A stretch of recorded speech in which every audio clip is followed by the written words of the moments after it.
예, 흔히 세상에서도 뭐라 얘기하냐면은 법이 먼저가 아니고 사람이 먼저다 라는 말을 하고 있습니다.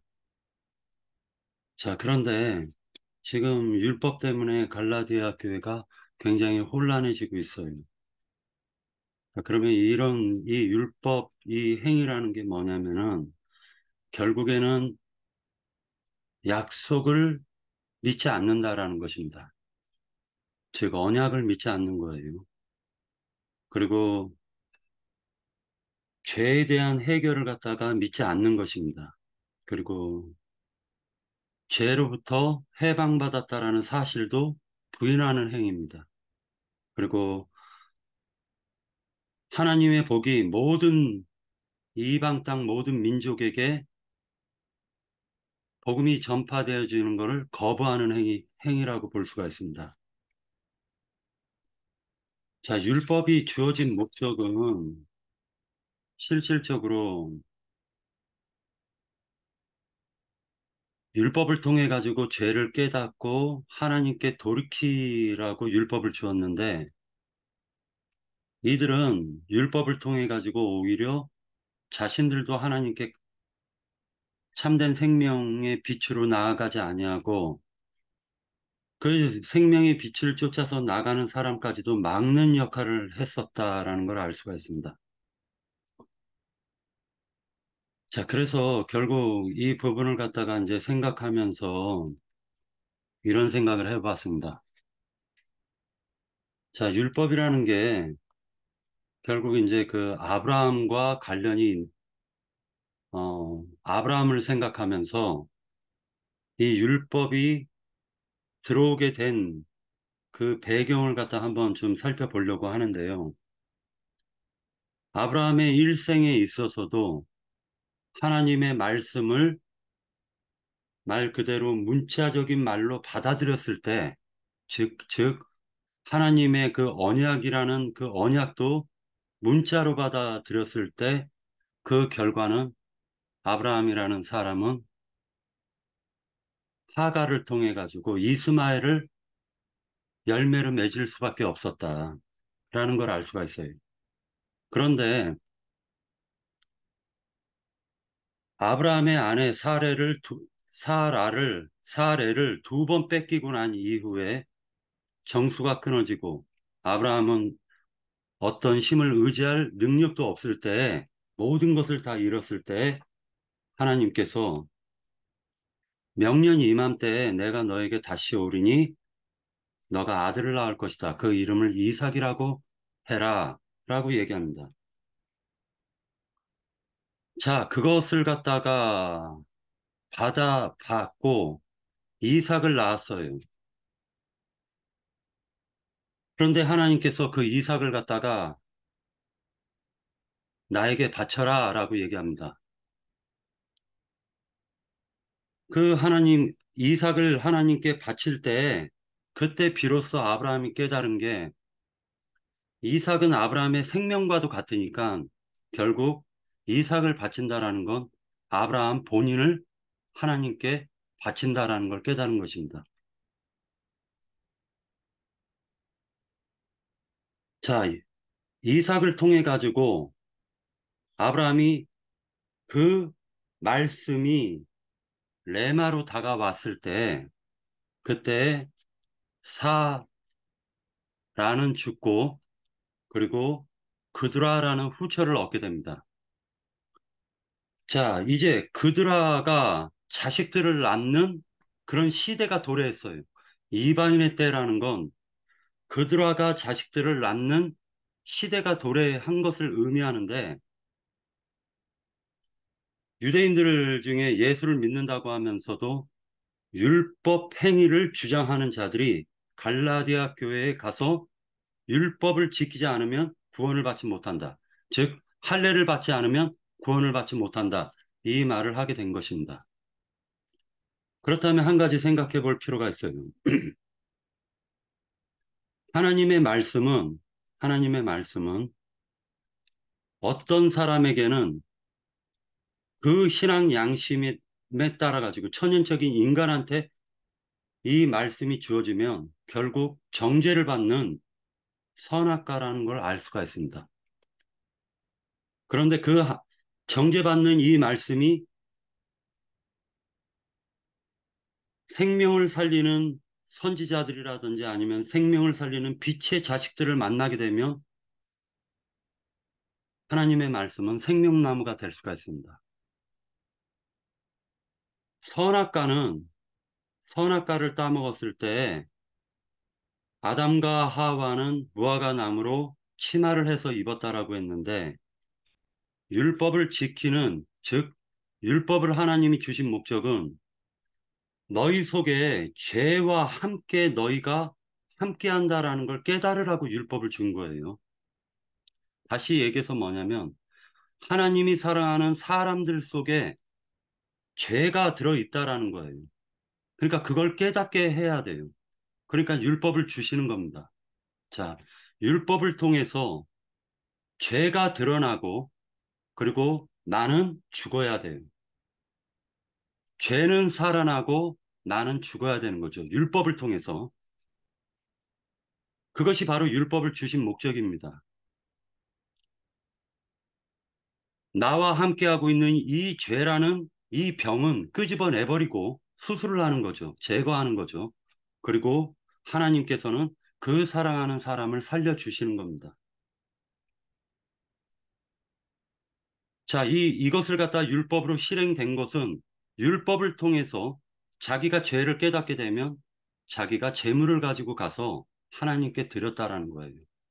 하나님께 그 재물을 드렸을 때 그 재물이 죽는 모습을 보고 자기 속에 그 죄가 드러나서 죽는 것을 바라보게 하셨다라는 거죠. 하나님께서. 그리고 그 죄와 분리를 시키시는 거예요. 그런데 이렇게 주어진 이 율법을 잘못 깨닫게 되면 잘못 깨닫게 되면 율법이 그러니까 죄가 율법을 이용해서 사람 속에서 왕노릇할 수밖에 없더라는 거예요. 그 결과가 바로 위선입니다. 위선. 인간 속에 숨어 있는 그 인간 속에서 활동하고 있는 그 죄라는 걸, 그 실상을 드러내시기 위해서 하나님께서는 율법이라는 걸 주셨다는 거예요. 그러니까 결코 율법이라는 건 나쁜 것이 아닙니다. 그런데 그것을 갖다가 그 율법을 인간의 천연적인 육신으로 지키게 되면 결국 그것은 종교 행습이 되고 자신의 이름을 높이는 결과가 되더라는 거죠.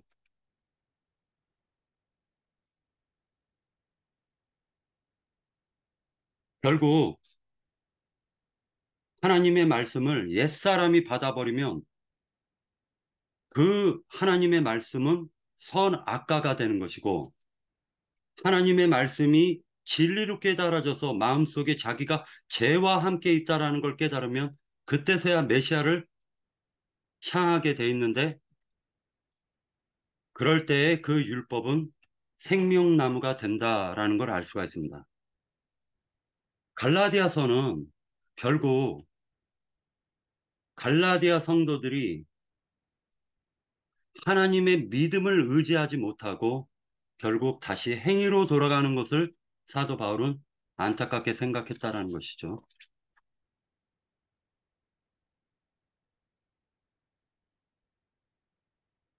갈라디아서에서 우리가 볼 수 있는 것은 법이 먼저가 아니라 사람이 먼저인 것처럼 하나님께서는 사람이 죄와 함께 죄의 종로를 타고 있는 그 실상을 드러내시려고 율법이라는 걸 주셨고 그 율법을 통해서 예수님은 희생 제물이 되어서 십자가에서 죽으신 것입니다. 자, 이제 그 믿음으로 그 예수님이 나를 대신해서 희생 제물이 돼서 죽었다라는 걸 믿었으면 그때서부터는 그 믿음을 향해서 살아야 되는데 다시 믿음을 저버리고 율법 행위를 의지한다면 그것은 성령으로 사는 것이 아니라 성령을 회방하는 자가 된다라는 것입니다. 성경에서는 성령으로 살아났으면 성령으로 행하라고도 얘기를 하는 거예요.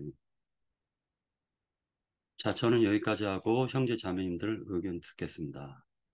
네. 차서를 따라 차서를 따라 예언하고 두세 사람이 분별하라고 이렇게 말씀하셨지 않습니까?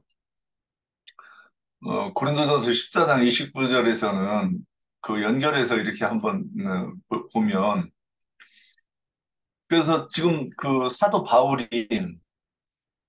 자기가 전하는 복음을 왜 굳이 이렇게 그냥 교류하지 않고 해도 될 건데, 거기 자기 뭐 열심히 이 복음 전하면 되잖아요. 그러면 그래도 우리가 성경에서 본 것처럼 주님의 몸 된 교회가 형제들이 서로 교리 안 한다고 해가지고 주님의 몸이 나뉘는 것도 아닐 것이고, 영적인 세계에서 뭐 한다고 해가지고서는 뭐 그게 하나가 되는 그런 부분은 아니라고 보여요. 여기서 말씀하는 것으로 보면. 근데 그 여기서 얘기하는 것은 우리가 이제 우리가 이렇게 그 다른 곳에서는 이제 음, 그 교회를 떠나서 밖으로 나가는 자들을 보면서 뭐라 그러냐면, 저희가 우리를 떠나는 것은 자기들이 그 말씀을 정확하게 인용을 못 하겠네요. 그러니까 거짓된 것을 증명함이라 이런 뜻일 거예요. 그런데 또 그 굳이 떨어져 있음에도 가서 서로 확인하고 이렇게 그 교류를 하는 거를 이렇게 보면 우리가 좀 이제 새겨 드려야 되는 그런 부분이 있지 않겠나. 그 다음에 또, 근데 심지어 교회 안에서도 서로 다른 말을 하면서도 누가 터치받는 거를 싫어하는 그런 그 속성들이 다 있는 것 같아요. 이 교회 내에서도. 그리고, 음, 그 다른 지체들이, 그러니까 그 고린도전서에서, 이렇게 그 말씀하신 것처럼 둘이나 셋이나 이렇게 예언을 하면, 어, 그리고 또 이렇게 다른 사람들이 분별을 통해서 그래야 또 확증이 될 거 아니에요? 그러므로 교회에서는 이런, 이제 그 어떤 말씀을 깨달았으면 그거를 제시하고 또, 분별받고 하는 것이 자연스럽고 그래야 될 거라고 이제 이 부분을 보면서 봐요. 아, 그렇지 않겠는가? 모르겠어요. 저는 이 말씀들이 이렇게 연결이 돼가지고, 아, 내가 어떤 그 깨달은 말씀이 있으면 교회에서 이걸 제시를 하고 분별을 받아야 되는구나. 저는 이렇게 보았습니다.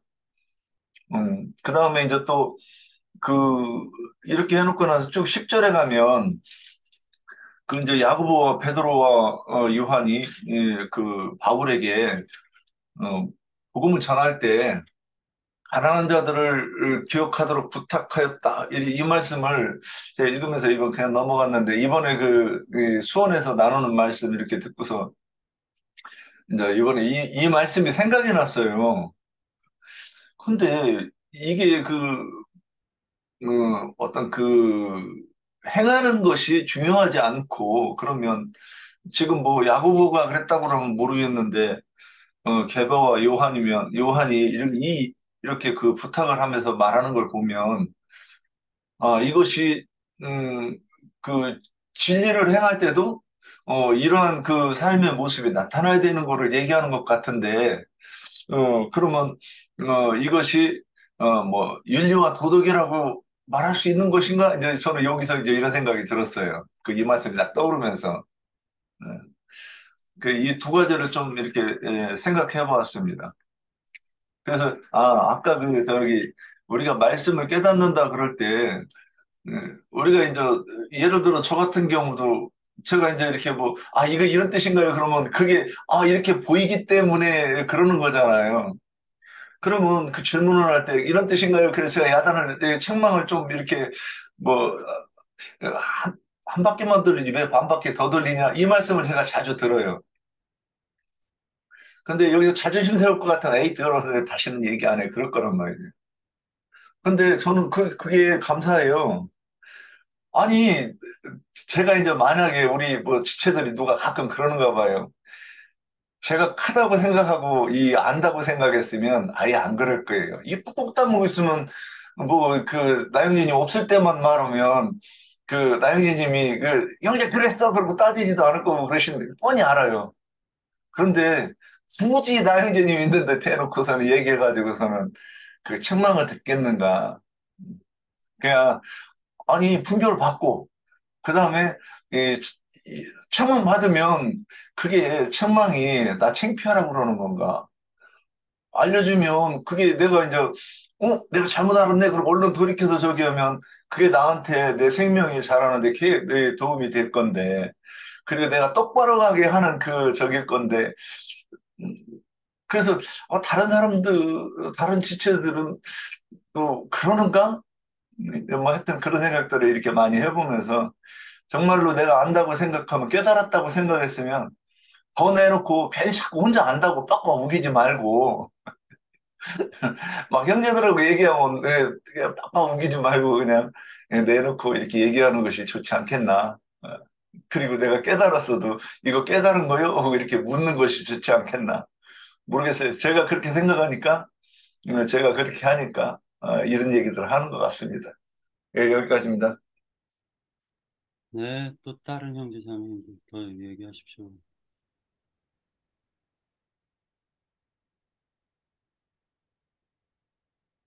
14절 한번 같이 볼까요? 14절. 그러므로 나는 그들이 복음의 진리를 따라 바르게 행하지 아니함을 보고라고 얘기를 하고 있어요. 사도 바울이. 어, 진리를 따라 바르게 행한다. 요런 부분도 우리가 좀 한번 생각해 볼 필요가 있습니다. 네. 아까 그런데 이 사도 바울은 분명히 행위로 사람이 구원을 받는 것이 아니라 오직 믿음으로 구원을 받는다라고 분명히 얘기하고 있어요. 그러니까 성경에서 얘기하는 것은 그가 생명이 바뀌었으면 그 바뀐 생명으로 살라는 게 성경에서 얘기하는 핵심 주제라고 보여집니다. 예를 들어 가지고 그리스도를 갖다 생명을 영접했고 그 생명이 그 갈라디아서 2장 20절에서 보면 기독교계가 이거 암송하고 있지 않습니까? 이거 내가 그리스도와 함께 십자가에 못 박혔나니 그런즉 이제는 내가 사는 것이 아니요 오직 내 안에 그리스도께서 사신 것이라.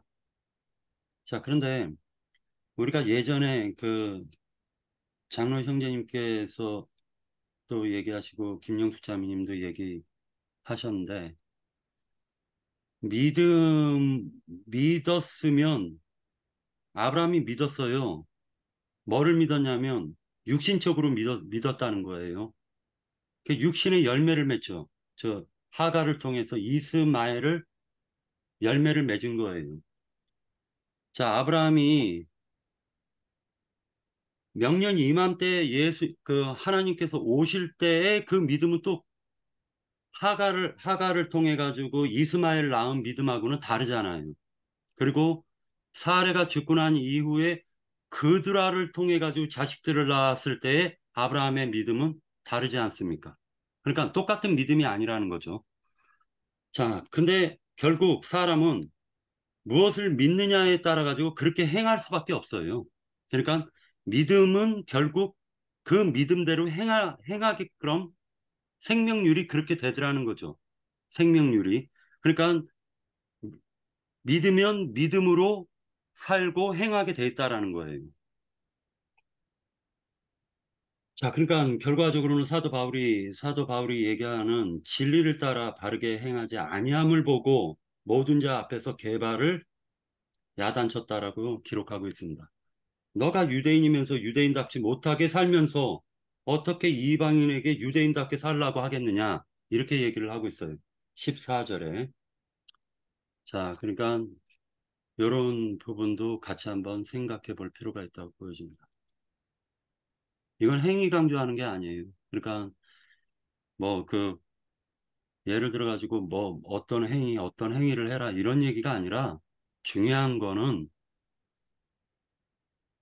어, 바퀴벌레 생명이면은요. 바퀴벌레는 음침한 데를 다니게 돼 있어요. 생명이 그러하니까. 사자가 도망 다니는 법은 없잖아요. 사자가 도망 다니나요? 토끼 생명은 잡아 먹힐 걸 두려워해가지고 눈이 뒤에 달려 있지 않습니까? 그래가지고 거의 뭐 360도를 다 본다고 하더라고요. 그러니까 결과적으로는 그 생명이 그러하니까 그렇게 살 수밖에 없다라는 거예요.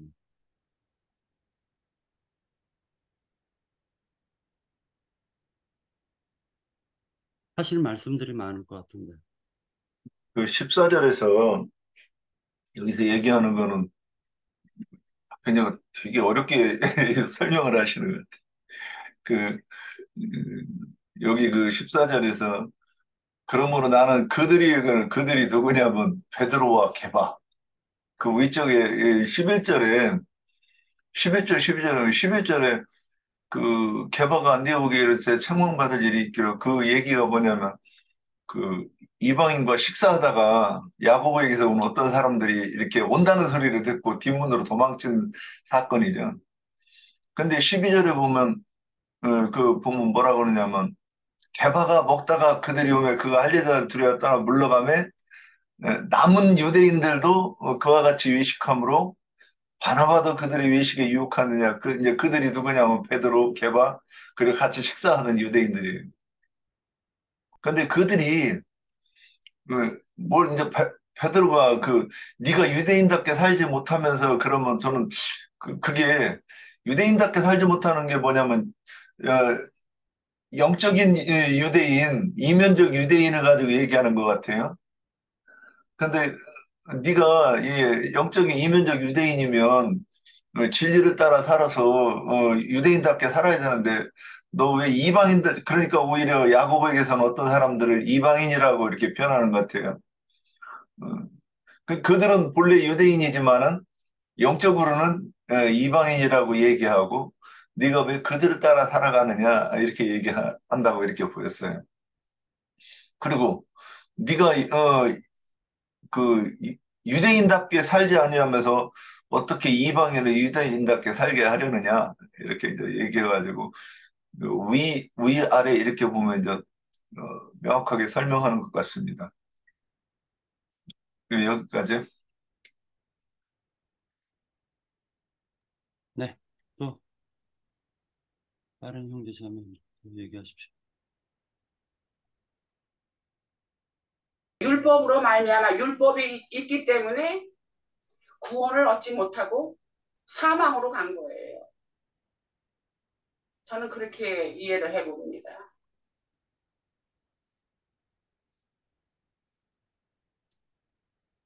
원래 성경이 법이라면 그렇기 때문에 거기에서 성령의 법이라는 것이 더해지면 살 수 있는 거죠. 그게 하나님의 법이고 성령의 법인데 그게 더해지면 우리는 그 안에서 구원을 얻는 거죠. 네. 또 다른 형제자매들 또 의견 내십시오.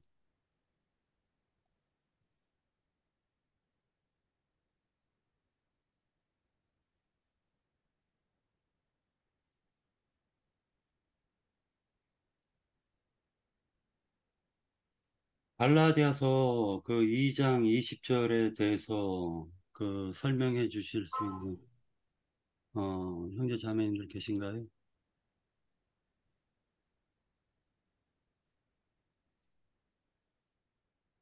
갈라디아서 죽는다는 그 20절에 20절 말씀이 지금 이렇게 반복해서 보완해서 설명하는 것이 아닌가 이 생각이 들어요. 그래서 율법으로 말미암아 율법에 대해 죽는다고 하는 것은 내가 율법을 로마서 7장 9절에 율법을 깨닫지 못했을 때 이렇게 얘기를 해요. 근데 율법을 깨달으면 그러면 내가 그 율법을 문자로 잡고 붙잡고 있는 것이 아니라 어, 주님께서 온전하게 하신 그 율법 내용으로 이렇게 해석을 하잖아요. 그러니까 죽어 있는 조문의 그 율법을 지키는 것이 아니라, 아, 이거는 그러니까 조문으로 읽기는 읽지만은, 아, 이것이 하나님이 지키라는 것이 아니구나 하고 이렇게 깨닫는 것이, 그러니까 그 조문율법을 부정하게 되는 것이므로, 아, 이것이 율법에 대해 죽었다 이렇게 얘기하는 것이라고 저는 이제 이렇게 생각이 들어요. 이거를 이렇게 이제 뭐 해석을 해놓고서도 시간이 지나면 자꾸 이제 그 표현을 잊어버려서 지금도 그거 보면서 이렇게 이제 잠깐 이렇게 내가 예전에 어떻게 이해했지? 이 생각을 좀 하고 봤습니다. 그 다음에 내가 그리스도와 함께 십자가에 못 박혔다. 그러니까 이게 이제 십자가에 못 박히면 죽는 거잖아요.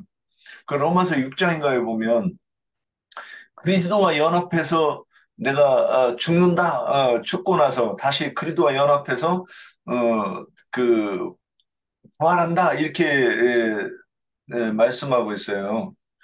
그러니까 이게 그러면 내가 십자가에 못 박혀 죽는 것은 예수 그리스도가 십자가에 못 박혀 죽은 것을 이제 죽은 것을 보면 그 십자가에 못 박혀서 그 죄의 몸을 거기서 죽잖아요.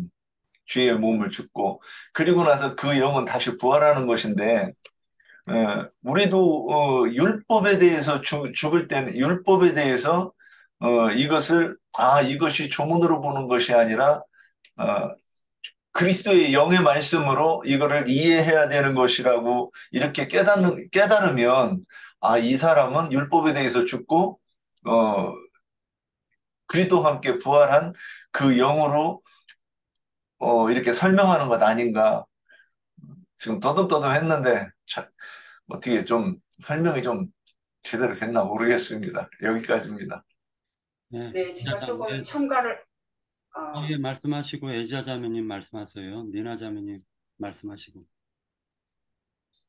먼저 말씀하세요, 그러면 니나 자매님. 여기 율법에 대하여 죽었다 한다는 것은 율법을 상관을 안 한다는 거잖아요. 근데 왜 상관을 안 하는가 하는 것은 아까 얘기를 했듯이 율법은 사람을 구원을 못하고 왜냐하면 다 지키지 못하니까 사람으로서는 다 지킬 수가 없기 때문에 거기에는 구원이 없잖아요. 그랬기 때문에 율법에 대하여 죽었다. 결국은 율법이라는 것은 사망으로 가져가는 것이지 구원을 하는 것이 아니기 때문에 사도 바울 자신 스스로는 자기는 율법에 대해서는 상관을 하지 않았다는 그러한 저기에서 율법에 대해서 죽었다. 그러나 성령의 법을 거기다 더할 것 같으면 말하자면 그거는 믿음으로 하는 것이니까 믿음으로 하는 것이고 행위로 해서 그것을 다 그야말로 행위로서는 율법을 다 지킬 수가 없기 때문에 우리가 믿음을 거기다 처할 것 같고 우리 안에 주님을 영접을 해서 우리 양심에서 우러나는 어떠한 일에 대한 어떠한 것을 우리가 양심으로 인해서 할 때에는 거기에는 구원이 있기 때문에 하는 말로 뭐 아까 한 말에 대해서 여전히 조금 보태진 거는 같은데 율법에 대해서 죽었다 하는 것은 율법을 상관을 안 한다는 거잖아요. 왜냐하면 구원이 없기 때문에. 네, 그래서 상관을 안 하고 하나님에 대해서 살려고 함이라 그렇게 말이 이어진 것 같아요. 네. 또 자매님, 애자 자매님. 네. 앞에서 내가 좀 할 얘기를 미나다 하셨는데 여기서 바울 사도는 처음에 율법에 열심히 있는 자였잖아요. 사울이었을 때는 율법에 열심히 했어요. 그보다 더 열심히 율법으로는 흥이 없었다고 했거든요. 그러니까 이제 다메섹상에서 그 예수를 믿는 자들 잡아다가 저기 대제사장한테 공문을 받아서 예수 믿는 사람들을 끌어다가 옥에도 가두기도 하고 죽이기도 했잖아요. 근데 죽이는데 넘겨주기도 했고. 근데 이제 아나니아를 만나서 다메섹 땅에서 이제 밝은 빛을, 해보다 더 밝은 빛을 받았을 때 그가 거꾸로 됐거든요. 그래서 아나니아한테 이제 그 안수를 받고 그 눈에 비늘이 벗겨졌을 때 이제 다시는 율법에 대해서 여기서는 이제 죽었다는 것은 이제 믿음으로 받아들이는 것이죠. 내가 믿음으로. 그러니까 옛사람은 율법으로 살았던 옛사람은 그 믿음으로 받는 거예요. 죽고 이 이제 십자가에 못 박힌 그리스도 여기서 보면은 이 그런즉 그 여기 갈라디아서 20, 20절이죠. 예, 내가 율법으로 말미암아 율법에 대하여 죽었나니 는 하나님에 대하여 살려 합니다. 내가 그리스도와 함께 십자가에 못 박혔나니 그런즉 이제는 내가 사는 것이 아니요 내 안에 그리스도께서 사는 것이라. 이제 내가 육체 가운데 사는 것은 나를 사랑하사 나를 위하여 자기 자신을 버리시 하나님의 아들을 믿는 믿음 안에서 사는 것이라. 여기서 보면은 지금 믿음을 강조했어요. 또 바울이. 그러니까 육체 가운데 사는 것은 나를 위해서 죽으신 십자가에 못 박히신 그리스도를 위하여 사는 것이다. 이제는 육체 가운데 율법 안에서 사는 것은 끝났고 옛사람은 끝났고 이게 새 사람 안에서 믿음 안에서 이제 산다고 말씀하셨거든요. 이게 우리도 이게 옛날에 그 기독교에 있을 때는 율법 안에서 살았잖아요. 하여튼 우리는 프라이 율법, 그 유대인들처럼 그 저기 프라이 율법은 받지는 않았지만 본성의 옛사람의 율법 안에서 사는 것이잖아요. 그런데 이제 그리스도 안에서 우리가 구원을 받고 구속을 받고 이제 믿음 안에 교회 생활을 교회 안에 들어와서 이제 혼의 구원을 이루면은 우리는 율법 안에 있지 않고 믿음 안에 있잖아요. 믿음으로 사는 것이죠. 이게 지난번에도 행함에 대해서 얘기했는데 우리가 믿음 안에서 살면은 우리 행함도 믿음 안에서 행하는 것이고 이 모든 것이 우리가 먹고 마시고 입고 뭐 쓰고 하는 것도 다 믿음에 따라 사는 것이 되잖아요. 그런 것처럼 여기 말씀도 다 믿음 안에서 행하라는 것이지 율법으로 행하라는 게 아니잖아요. 율법에 대해서 우리가 죽었으니까 이제 믿음에 따라 살아라 그 말씀인 것 같아요. 네.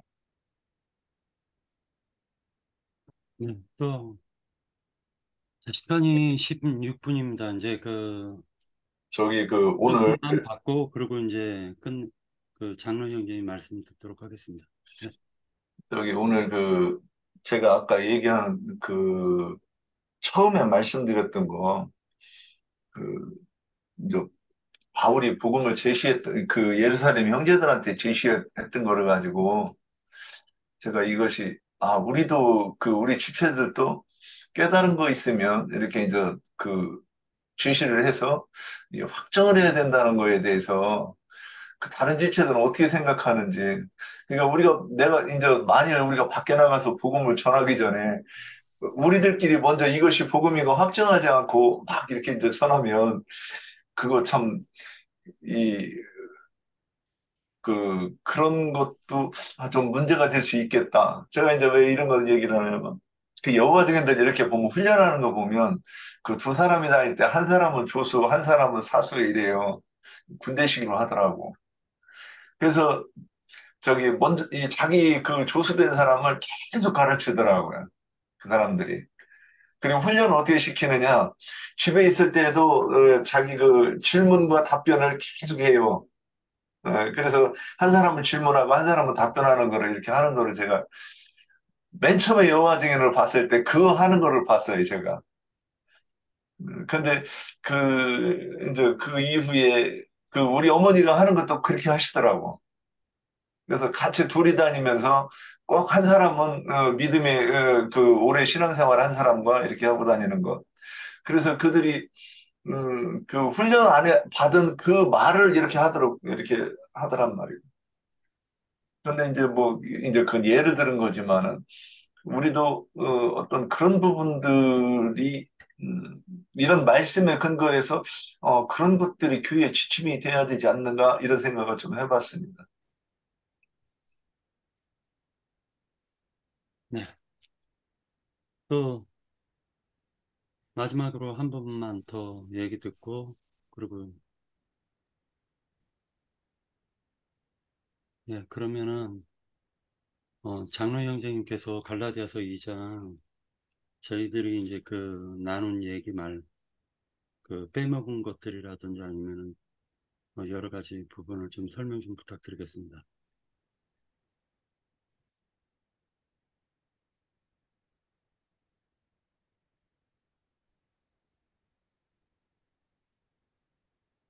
갈라디아 2장 19절로 20절 말씀은 너무 유명하고 교계에서 웬만한 사람이면은 이게 인용을 하는 그런 성구죠.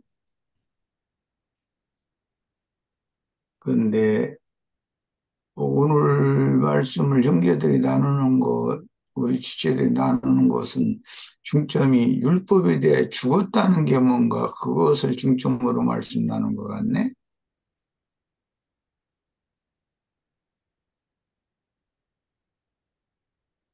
어, 율법에 대하여 죽다. 무엇을 대하여라는 말은 이제 원래는 이제 이게 서로 마주 본다 또는 어디를 향한다 이제 그런 시인데,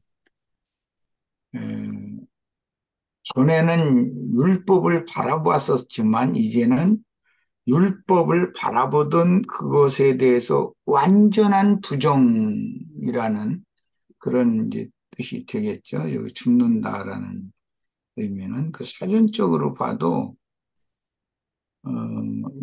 무엇을 향하여 그래서 이제 에, 예수 그리스도 안에서 하나님을 향하여 살게 함이라라고 이렇게 그 대하여를 이제 향하여라고도 되어 있어요. 그러니까 사람이 예를 들어서 어느 방향 무엇을 바라보다가 그걸 완전히 포기하고 부정하고 다른 어떤 것을 깨달았을 때 다른 방향을 이제 향하고 바라보고 그쪽으로 모든 꿈이나 소망이나 여기서는 특히 이제 구원의 여망이니까 그것을 율법은 구원의 여망이 전혀 없다라는 것을 깨닫고 나서 어, 복음을 믿는 그 믿음을 통해서 살아계신 하나님께로 방향을 이렇게 바꾼 것 그런 것을 지금 말한다 이렇게 설명할 수 있을 것 같아요. 예, 제가 조금만 할까 싶네요. 특히 우리 이방인들은 마음이 새긴 율법이 있잖아요. 이제 유대인의 율법은 또 주신 계명대로 살라 하는 것이고, 네, 제가 이제 그런 면에 대해서 깨우침이 좀 있었는데, 우리 첫 남편은 누구예요? 이 세상 신 마귀한테 종노릇하고 마귀가 우리 인간들 안에서 왕노릇 했지요. 이게 사실 우리 첫 남편은 이 세상 신 마귀예요. 그런데 성경에서 보면 남편이 살았을 때 다른 데 시집 가면 간음하고 행음하는 걸로 돼 있고 남편이 죽으면 다른 남자에게 시집 가도 그건 간음하고 그런 게 아닌 걸로 돼 있어요. 첫 남편은 우리 사단이 이 세상에서 왕노릇하고 우리 개인 속에서도 남편 노릇하고 주장했잖아요. 근데 첫 남편이 죽었어요, 이제. 예수님이 십자가에 못 박혀 돌아가셨을 때 우리가 연합했으니까 같이 주와 함께 죽고 장사되고 부활했지요. 그래서 이제는 남편이 바뀌었어요, 우리도. 옛사람 사고 안에서 우리 몸과 마음과 생각을 주장하던 옛 죄, 죄가 주님이 십자가에 못 박혔을 때 죽은 거예요. 이게 우리 첫 남편이 죽었어요. 그러면 이제 시집 가도 이제 행음하고 간음하는 것이 아니라서 우리는 그리스도와 연합해서 이제 함께 살잖아요. 주께로 이제 보면 시집 온 거지요. 주님이 이제 실제 이제 우리 남편이 됐고, 우리 속도 주님이 우리 안에서 왕이 돼서 주관하시고 한 면에서는 다스리고 경영하시고 다 하시잖아요. 이게 바뀐 것에 대해서 그런 깨달음이 왔었어요. 그래서 이제는 당당해야 되고 예, 죄에 대하여 첫 남편이 죽었는데 죽은 옛 남편 바라볼 필요가 없어. 이제는 주님께도 새로 시집 왔으니까 이제 새 남편하고 사는 게 당연하고 그분과 연합해서 화목하고 화평하게 누리고 사는 것이 당연해요. 그런 면에서 이제 깊이 깨달은 면이 사실 있어서 그냥 안 하고 가만히 있을까 싶다가 그냥 음, 조금 하게 됐네요. 예. 우리 참 남편이신 그리스도 예수가 우리 안에서 이제 한 면에서는 우리 안에서 우리 몸도 마음도 생각도 다 주관하고 다스리니까 이제 옛 남편은 죽어버렸잖아. 이새 남편에게 시집 왔으니까 새 남편하고 화목하고 연합해서 예 살아야 되는 교회 생활 충실히 해야 되는 그분과 예. 마귀한테는 옛 남편은 얼마나 우리 학대했어요. 예? 우리 못 살게 굴고. 근데 참, 아, 말하다 보니까 마음도 즐거워지네. 제가 얘기하는 거 조금 뭐 행세수술 한 건지 나도 잘 모르겠는데, 아닙니다, 아닙니다. 예. 우리 새 남편이야. 그러니까 예수 그리스도는. 사실 저도 이제 그 율법의 원래 본뜻은 하나님께로 그 죄를 깨닫고 하나님께로 돌이키게 만드는 게 율법의 본뜻이잖아요. 예. 근데 이 율법을 갖다가 오해를 해버리는 순간 자기 의를 이루려고 하는 속성이 나오더라는 거예요, 인간한테는. 그래서 그걸 무화과라고 했고, 아까 율법이 좀 변칙적이다라고 생각을 했었던 게, 아브라함의 일생을 보면은 원래 아브라함의 아내는 사레인데 사레가 사라가 안 되고 아브라함이 되지 않았을 때에는 자신의 의로서 이뤄보려고 했었던 것이, 또 사레도 자신의 의로 이루어 음, 보려고 했었던 것이 결국 하가를 줘서 이스마엘 낳은 거잖아요.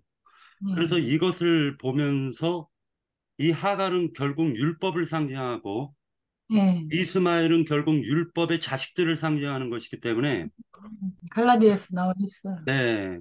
그래서 반대로 아브라함 일생을 한번 생각을 해봤어요. 아브라함의 일생은 하나님을 의미하지만 만약에 나에게 적용을 한다면, 이 말씀을, 하나님의 말씀을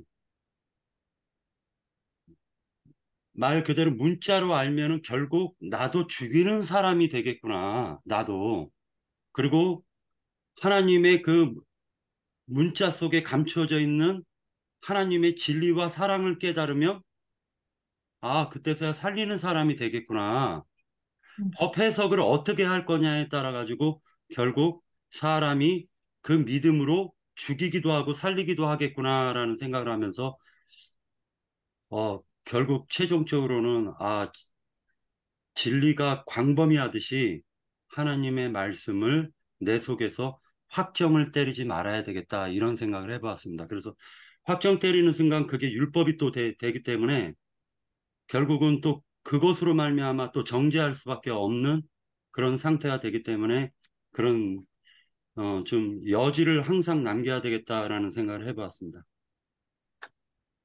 그리고 몇 년 전 일인데요. 네. 제가 전에도 중재회 할 때 한 두 번 정도 얘기한 적이 있는 것 같은데, 우리 거기 고척동에 우리 살고 있는 그 집에서예요.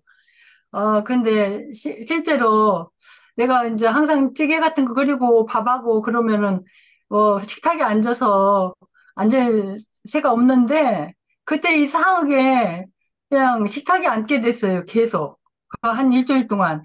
근데 식탁에 딱 이렇게 앉았는데 내 눈높이만큼 그리스도는 누구인가 하고 이렇게 물음표가 있는 거예요. 그래서 이제 그 다음날도 똑같이 그래서 내가 속으로 주님께서 아니 누가 나한테 그리스도가 누구냐고 물으면 내가 어떻게 답변할지 그거에 대해서 주님이 말씀하시는 거 아닌가 하면서 내 속으로 창세기부터 아담과 하와를 통해서 그 선악을 알게 난 나무 실과 먹었고 나서 범죄함으로 죄가 들어와서 이제 그때부터 이제 죄가 왕노를 하고 죄인이 되었는데 그걸 이제 구속하기 위해서 주님이 오셔서 십자가 못 박혀 돌아가셔서 그 모든 것들을 해결했다. 죄 문제를. 이제 그래서 예수를 믿어야 구원을 받는다. 이제 그렇게 대답해야지 하는데도 그 다음날도 똑같이 그렇게 글씨가 써 있고 물음표가 있고 그 다음날도 그러니까 한 5, 6일 그러니까 내가 너무 괴로워서 막 그럼 날 보고 어쩌라는 거야 하면서 굉장히 괴로워했었어요. 근데 7일째는 마지막 그게 오더니 주님의 답변도 하시더라고요. 그리스도는 생명나무도 되고 선악을 알게 하는 나무래요. 원래는 한 나무래요. 주님께서. 그러시면서 거듭난 속사람은 예수 그리스도의 그 영적인 우리에게 성경에 있는 말씀 이런 것들을 통해서 생명나무 열매를 먹는 것이고 거듭나지 않는 겉사람 옛사람은 이 성경을 통해서 선악을 알게 하는 지식나무 열매를 먹는 거래요. 이런 게 옛사람은 성경을 통해서 선악을 알게 한 지식나무 열매를 먹는 거고 거듭난 속사람은 영적으로 깨달아서 생명나무 열매를 먹는 거래요. 나무는 한 나무인데 사람이 옛사람이냐 거듭난 속사람이냐에 따라서 뭐 먹는 것이 달라요. 생명나무 열매 먹는 거고 한쪽은 선악을 알게. 그렇게 해서 주님이 깨우쳐 주시는 거예요. 내가 너무너무 놀랐거든요. 그러니까 옛사람 머리 좋고 사고가 있고 막 하는 것을 안다 할지라도 그 사람이 영이 거듭나지 않고 속생명이 자라지 않은 사람은 그 머릿속에 있는 옛사람이잖아요. 옛사람 사고 그 정신세계에 있는 그 사람은 선악을 알게 한 지나면 열매 먹은 거라고 분명히 갈라서 주님이 그걸 깨닫게 한 적이 있거든요. 근데 내가 줌집회 때 한 두 번 얘기했는데 지체들은 그냥 흘러 들었을 거예요. 근데 이건 직접 주님이 제게 알게 하셔서 처음에는 입이 딱 벌어지고 너무 놀랐어요. 이게 사람이 주님 안에서 거듭나서 속사람이 자라서 주님의 어떠하신 같이 이제 영적으로 변케 돼서 장성한 분량에까지 이래야 되는 거. 그러면 히브리서 보면 장성한 자들은 선악을 분별하잖아요. 지각을 사용함으로 연단을 받아서 선악간 분별하는데 그것은 선악을 알게 하는 나무 열매 먹은 게 아니고 영적인 것과 육적인 것들을 다 갈라내고 분별한다는 거죠. 뭐가 주님 것이고 뭔가 세상의 영이 역사하는 것인지 다 분별해. 그래서 사도 바울은 나는 사망의 냄새도 맡고 생명의 냄새도 맡는다고 했잖아요. 사람에게서 뭐가 나오면 이 사람 지식인지 뭔지 생명이 아닌 거 다 분별한다는 거잖아요. 이제 그 수준까지 우리도 다 돼야 될 것 같아요. 네, 오늘 저도 요즘 들어와서 그걸 그렇게 많이 느껴집니다. 이게 생명나무하고 선악과가 한 나무인데 결국 인간의 밭이 천연적인 인간이면 생명나무도 선악과가 될 수가 있겠구나 그런 생각을 좀 가진 적이 있습니다. 예, 어쨌든 네, 우리 옛사람 사고가 산산조각 나서 다 이게 쓸모가 없어져야 돼요. 그래야 주님이 우리 안에서 역사하실 수 있어요. 그리고 내가 몇 년 전이지만 그땐 지방교회 생활할 때인데 나는 이제 너 먹고 사는 것처럼 계속 어려워서 그런 것만 매달려 있었는데 한날은 이상한 게 주님을 기쁘시게 하고 싶은 마음이 계속 나서 3일 밤낮을 졸른 거예요. 나 주님 기쁘시게 하고 싶은데 주님 내가 어떻게 해야 기쁘시겠어요? 기쁘시게 내가 그냥 애들 뭐 사달라고 부모한테 조르듯이 쉬지 않고 그렇게 3일을 했는데 그럼 내가 너는 어떤 삶을 이렇게 살면 내가 기쁘겠다. 그렇게 하실 줄 알았는데 주님은 대답은 엉뚱했어요. 나는 네가 속히 죽기를 바란다 이러셔서 뒤통수 한 대 얻어맞은 것처럼 멍하고 있었어요. 그랬더니 주님이 이어서 말씀하시기를 네가 살아서 무한답시고 네가 죽어야 내가 너를 입고 일할 수 있지 않냐. 딱 그러시더라고요. 우리 옛사람의, 예, 이 생각, 이 공중권세 잡은 악의 영이 옛사람 사고 안에서 막 이리 굴리고 저리 굴리고 있는데 휘둘리지 말아야 돼요. 장성환자가 되면 이제 절대 이제 자기에게서 나온 건지 죽기로부터 온 건지 이제 다 이렇게 분별이 되니까 우리가 빨리 장성환자가 돼야 될 것 같아요. 예, 말이 길어졌네요. 네. 이것으로 마칠까요? 아니면 더 시간 34분인데 더 증거하실 내용 있나요? 여기 홍성수 형제님, 홍성수 형제님, 또 참여를 했는데 얼굴이 아까 보이고, 잠깐만요. 밤 들어왔어. 식사하시나? 예, 음, 나갔어요. 아, 그래요? 아니요, 아, 아니요. 그럼 있네? 들어왔네. 예. 말씀하십시오.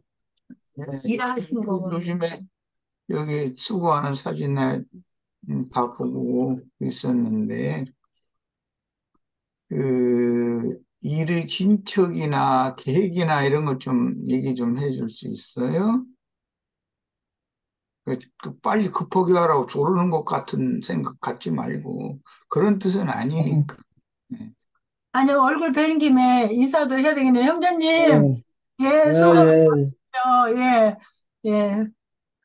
그래도 내일 또 작업 들어가려고 또 생각하고 있는데, 또 아직 딱 좀 시간이 좀 걸리긴 해요.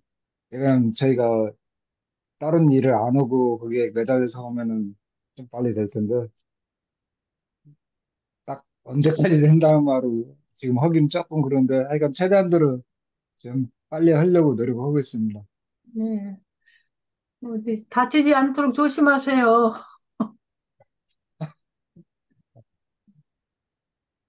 안 다치게 잘 해야죠. 예, 예, 예, 예, 조심하세요. 수고하세요. 예, 알았어요. 예, 음, 그래도 많이 뭐야, 좀 저도 좀 서두르고 싶은데, 지금 생각보다 일이 그렇게 안 돼가지고 죄송합니다. 아니죠. 서두른다고, 뭐, 서둘러서 될 예. 일도 아니죠. 음. 그, 그럼 이제 그건 알았고요. 여기, 난방 시설 뭐 그런 건 어떻게 할 거, 그런 거 형제들이 상의했어요? 다 알아서 하겠죠. 그래도 저희 박형제님하고 좀 얘기 좀 나누고 있어요. 난방 관계도 지금 생각 외로 그렇게 쉽지는 않을 것 같아요. 지금 작업하는 과정에서 느껴보니까. 음. 그래서 이제 그 상태를 좀 다른 방식, 좀 펠렛을 좀 이용해서 할까 이런 생각도 하고 있어요. 뭘, 화력, 탄난로도 화력이 엄청 좋은 걸로 알고 있는데, 아, 하여튼, 어떤 게요? 연탄? 탈탄. 아, 음? 갈탄은 매연 때문에 안 돼요. 난로를 놓는 방식을 생각하고 있는가 보만? 펠렛이라는 네, 게 날로, 나무 쪼가리. 그런 건 안 되겠다.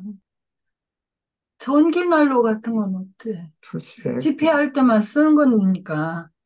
많은 시간 안 쓰는 거니까. 그래서 나는 그런 네, 데에 얘를 아직 저는 생각 중이에요.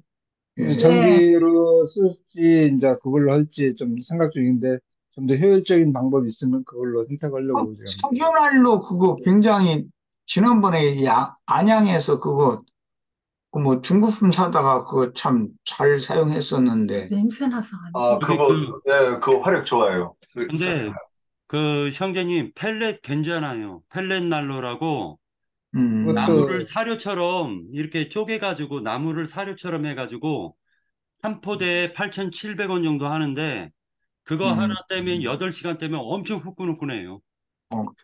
그럼 그렇게 하세요. 네네. 그런 거 잘 모르니까 물어보는 거예요. 아, 근데, 뭘로 해? 박형제님, 맛이 네. 아니고, 지금 저기 나영재님 말씀하신 거, 이런 시간이 없을까 봐 그런 거 같고,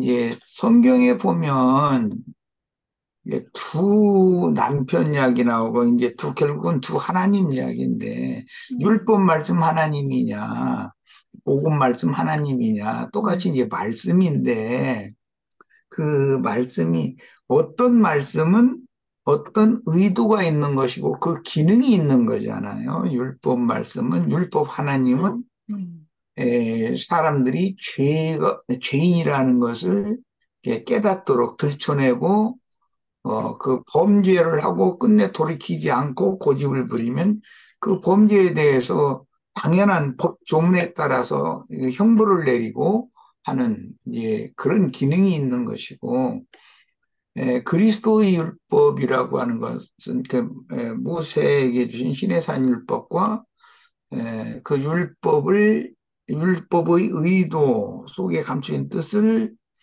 에, 완전하게 살리는 법으로 바꾸신 그리스도의 그 율법은 또 이제 새 남편이다 이렇게도 표현을 했는데 새 남편은 은혜를 주시고 살려주는 그런 영과 생명의 말씀이고 율법에 대해 죽었다 이럴 때 로마서에서는 옛 남편에 대하여 죽은 자는 새 남편에게 재혼을 해도 의무라 칭함을 받지 않는다. 이제 이렇게 설명이 돼 있기 때문에 죽는다라는 말은 아까 서두에 내가 완전하게 부정하고 돌아선다라는 뜻이라 이제 그게 회개와 관계가 있어요. 죽는다는 말은 에, 에, 옛 남편에 대해서 죽는 것은 율법에 대해 죽는 것이고 그것은 그 정죄하고 죽이는 신을 완전히 돌아서 버리는 거예요.